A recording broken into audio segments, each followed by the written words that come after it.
have you seen any like superb? We always talk aggro, but like actual fights on a tennis court. What physically? You ever had a shoulder barge going round the other side? No. I've never bumped someone, and I'm a total prick. A passive aggressive tap on the stomach saying, "Oh, you're doing well. You're doing okay." You know, when I was losing. Yeah, no, that was Gary. It was fucking Gary. It was Gary. It wasn't me. It was Gary. Semi-final. I got a fucking. You know, we're losing like 6-3, something like that, and it's my first semi-final in a while. And we changed the net, and he taps you on the stomach. Goes, "It's okay, mate. You're doing okay." I'm like, "Fuck." Imagine your opponent doing that to you, though. No, imagine your opponent doing that. I think you were 40 love up and hit 4 double faults. No. I've never hit 4 double faults in my life. I'm way too consistent. It was something daft like that. We were looking at each other going, "Is this nasty to beat him?" No, it's because also I'd hit a serve. I'd hit a serve in, right? And it would be like an okay serve, and Pricey would hit the net to it. And he would just go, "Oh, great serve, amazing serve, Ross Pete, amazing, great serve." I'm like, I just fucking just rolled it into you, and he's like, "Oh no, it's so an amazing serve, it's amazing." Yeah, exactly. So face. Do you know what else happened in that match, Ross? Do you remember what happened in that match where you rolled it, you hit a serve in, and it was close. It could have been in or out. Apparently it wasn't. It was quite far out, apparently, and I called it out. But I screamed a forehand past Craig Williams' head. Yeah. And he didn't talk to me for like 3 weeks. Yeah, I know. Because it was like really far out and you fucking nailed a Pricey forehand to the back fence. And it has no trajectory. It just has a straight bullet trajectory. It just goes straight through the air and it just zips by. Pricey's tagged me. He's tagged me with a few. I don't think I have. Forehands. You got everyone says this to me. But you've always got a racket on it. But you've like, there's been a few that have been, oh my fuck. See, like, controversial opinion, right? Mark's second serve, and you've just banged. And for me, I have no issue with it because that's the sport. Me neither. Yeah, me neither. That's the sport. And I know, obviously, I play with Mark. Mark would be like, that's disgusting to play like that. I love it. It's so many weeks in a row Mark's got fucking leathered in this podcast. It's as if he's standing at the net in this podcast. Yeah. And he's getting just a regular ball at him. But I don't know why players on tour don't do it more. Just fucking scalp the guy. But think about the standard of volleying though. They'll be training standing with their toes against the net, getting balls fired at them. Just stand, bang. Like, I think it's such an easy way to lose a point as well, because I know if I scream a forehand at Callum and he gets it over, I'm done. I'm not getting it. Like, I've got to hit a winner. Sometimes it's really scary though, man. When you see I can't imagine me bearing down on the net. You get that anger in your eyes, right? You get that. You can tell you're like kind of talking to yourself a little bit. You're like, say to yourself like, "He's a fucking wanker, man." I know you're doing it, and then you sit there and Mark misses a first serve, and I'm like, "Oh no!" I'm just like, "Oh shit, here we go, man." And I've just stood there. I've got the racket, and I'm like, "Please just hit it out. Please just hit it out, man." And you can just see this ball, like it's definitely hitting like 3 fences behind me, but it's coming straight for my head first, man. Fucking terrifying. You probably find some of my forehands near your flat. Yeah. Ross B, so there's another fight in tennis this week as well, and it was Arthur Fils. He was playing. I don't know how to say his name probably. It looks like Sabov Wild. Sabot Wild, I think it is. Field or something like that. So basically, it's break point to Arthur Fils to go 5-3 up, I think, and his advantage. And Brazilian boy serves, comes at. Hits a forehand, comes in, and it's like a short ball, and Arthur Fils canes it, right? And it flies straight out the court, and the umpire's like, "Oh, it touched his racket." And he's going fucking nuts. He's like, "There's no way it fucking touched my racket." And he's turns to Arthur Fils, and he's like, "You know it didn't touch my racket, like, be honest." And Arthur Fils is like, "I didn't see it." And then the match finishes, they're on each other, like getting held back, like genuinely like WWE getting held back. They're like fucking each other's face, like racket bags on the floor, they're like head to head shouting at each other, and they're like proper trying to be can push their chest. Two big blokes as well. Like, I think that Sabot Wild's got a bit of history, we'll just say, which all came out when he had that good run at the French Open when he beat Medvedev. Obviously, we don't want to go into that. But Arthur Fils is a fucking unit. He's just solid. Yeah. Are these? So that was like a potential scrap. Are these happening on the back of? Well, it's on the back and isn't. It could be linked to it, but it's home and away ties again, isn't it, in the Davis Cup? Yes, for the first time in a while, and then suddenly you've got like scrap. So it just the everyone's way it heightened, should be, their man. emotions How are heightened. interesting is Oh yeah, that? 100%. 100%. We've done a podcast solely on the fact that there's fights in tennis. Yeah, I think that's important for people to know. We obviously took a week off. Then after that, you kind of lose your schedule. I sent a message in at 3:00 today. Oh, boys, I'm sorry, I know. I film. Sorry, lads, I film a podcast outside, and across the road, a maybe 4-year-old kid has just somersaulted off a bike from hitting a curb. Unreal. Tell the cat, get the angles right. I can't. This isn't you being framed. Have you ever seen that video? I just saw it in my eyes. Just 2 feet just went. Is he alright? Aye, is he fine? Shut up, Ross P. Who cares? He's crying. That's fine. If he's crying, he's alright. If he's making a noise, he's fine. Oh, that's going to be a reaction gift. Yeah. Right, Tracy, what were you saying? Home and away ties. Fuck knows what I was saying. There's fights in tennis. And your message at 3:00 today, you said you put a message. Oh, yeah, we basically just went, let's do a podcast because this mental thing's happened. Callum woke up, an hour ago? And went, let me charge my phone and we'll do it. Yeah. This is going to be called the Leastly Organised podcast instead of Loosely Organised. Loosely Organised. Right. Fights on tennis courts. What's your best? You ain't coming out well in this one. No, I'm coming out terrible. Yeah, you scumbag. I mean, you're trying to tell me you're coming out well in this. Hey, a man defends his honour. See, you are the fucking worst, man. Nah, no, I don't fight. I know we always hit Mark McGrath, but his fights on court with opposition teams are fucking 10-10s. No. 10 out of 10, no. Man. That's not serious? in the rule book. Is he serious? Does he think he can do that? Everyone just hates us because we're a small club. Oh yeah, we've got to travel an hour to get here. We've had I'll never forget one of the Mark McGrath ones. I'll never forget was I'd just been invited to play with the boys in the first team, and I was I wouldn't say I was nervous because I've never been nervous, but I was like, oh, how's this going to go? Went down there. It was kind of one of those days where it just dried up after a really wet day, so the balls were heavy after the warm-up. Mark McGrath had a new racket. I'm not going to say exactly what Callum said to him, but he made a comment about how the racket looked. Mark picked up this soaking wet ball that we hadn't been hitting with, and he scudded Callum right in the middle of the back. Like, unbelievable shot, because Callum was running away from him by the time he was picking up, and he fucking melted him with it. And I was like, yeah, I'm going to fit in here. This is okay. I've got a belter one when... a tournament at home, 2 guys, I won't mention their names, but rhymes with Grim Fryan and Gris Gray. Oh yeah. I'm sorry, I have no idea who you're on about. Just rhyme it.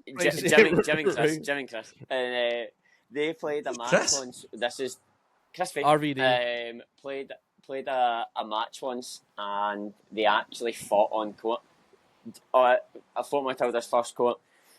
The lights were getting low just before we had floodlights put in, and one of the guys was like, "I'm not playing," and he was just set down. And Alan was like, "We finished the match now. There's a game left in this." And he was 6-5 up or something, and they actually got to the net, and they were both had each other's throat like that. That's terrible. That's just not what you want to see in a tennis court. Yeah, not at all. Everyone there's no footage of that. Yeah. I love it. I absolutely love it. Fights on tennis court are amazing. It makes it so interesting. Like, I've played plenty of matches where you play against guys and they're right at the net shouting at you, and I think it's the best part of the sport. A wee bit of needle. So anything's I think actually, maybe it's an unpopular opinion, and this is why I do it. I do it for all your benefits. I think it makes you a better player to get over, like, to not be scared of that. It's going to sound ridiculous, and this is just out of nowhere, and like, it's going to sound a lot more deep than it really is. I used to remember, see, when you were like as a junior and stuff, see if you were ever absolutely not pumping someone, or if, like, I don't know how to explain it, if they faked an injury or something, you would always be like overly nice to them. Yeah. Like, because you're worried they're going to be like, that's such a dick move. Fucking. Yeah. I think to get over the fact of, see that book that's going around at the moment, the courage to be disliked.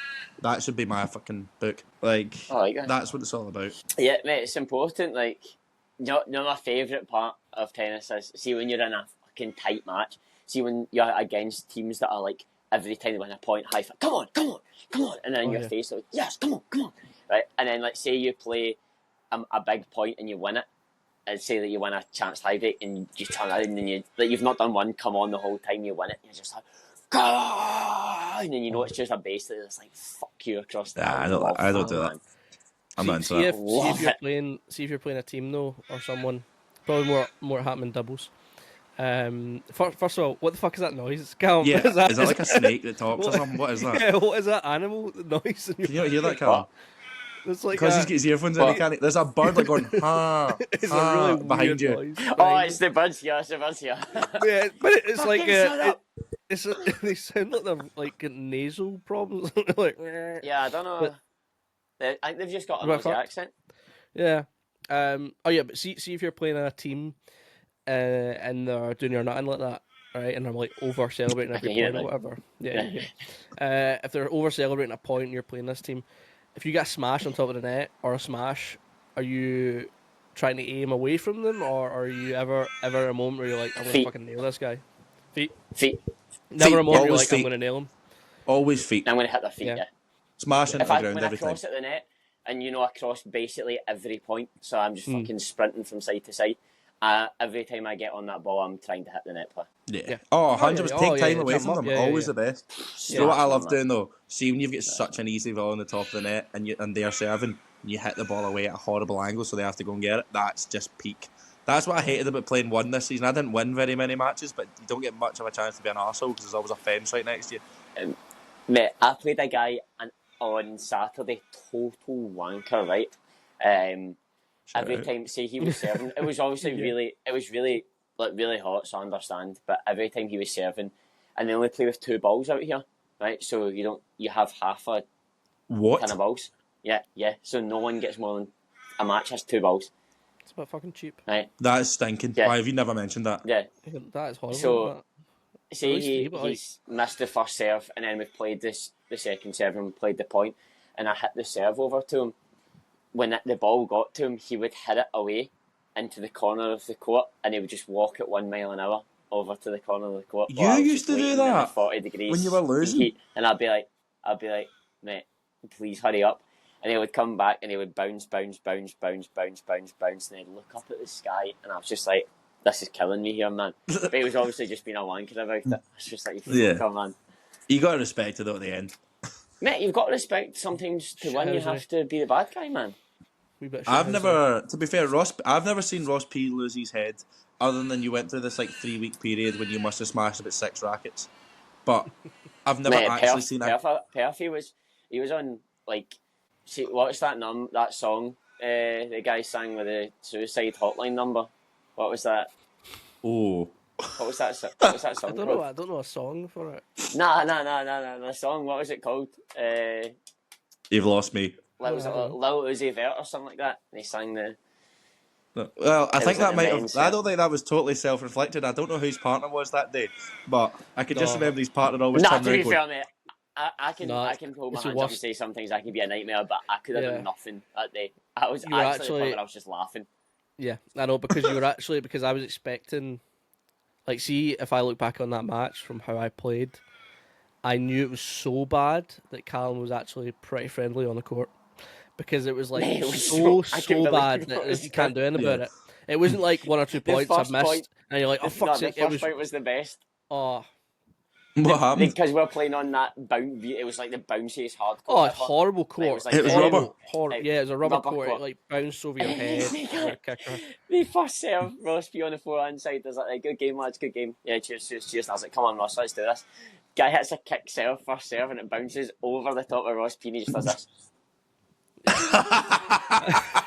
Fuck's sake. I knew as soon as that happened. And I've got a single hand backhand as well. I just buckled laughing. I was like, we're fucked, man. So, do you remember we were up there going, it's a mission to get to Perth, but they'll be shite?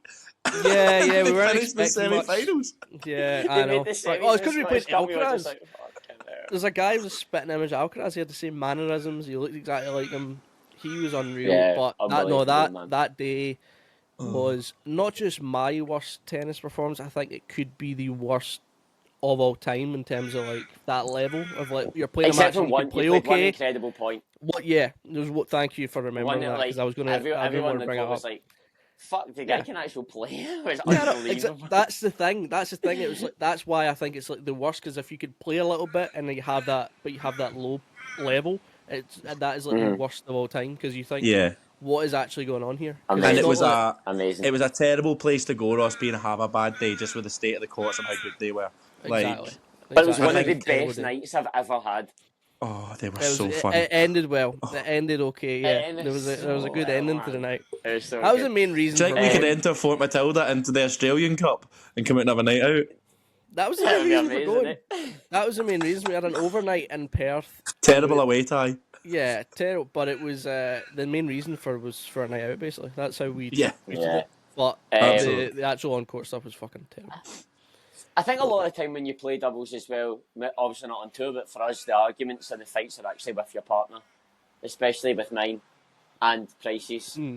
There's a lot of... Actually, I've watched Ross Skinner scrap on court a few times with his own partner. I've watched Roy Sharp. Yeah. Yeah. Skinny gets away with being a pure resident nice guy on here. He's actually a prick. He's a wanker, man.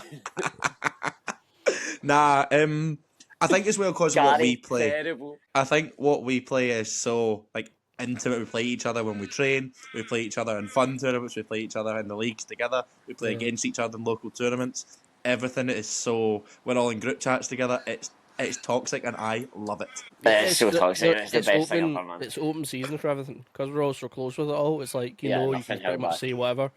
So because that is like someone misses like basically. You know, like if you played with someone you didn't know very well, and they miss like a volley on top of the net, and you're like, next time. Like Mark McGrath misses that volley and turns around to me, and I'm like, that's fucking shit, mate. Oh, I know. And he's I've just been like, there. How have you missed?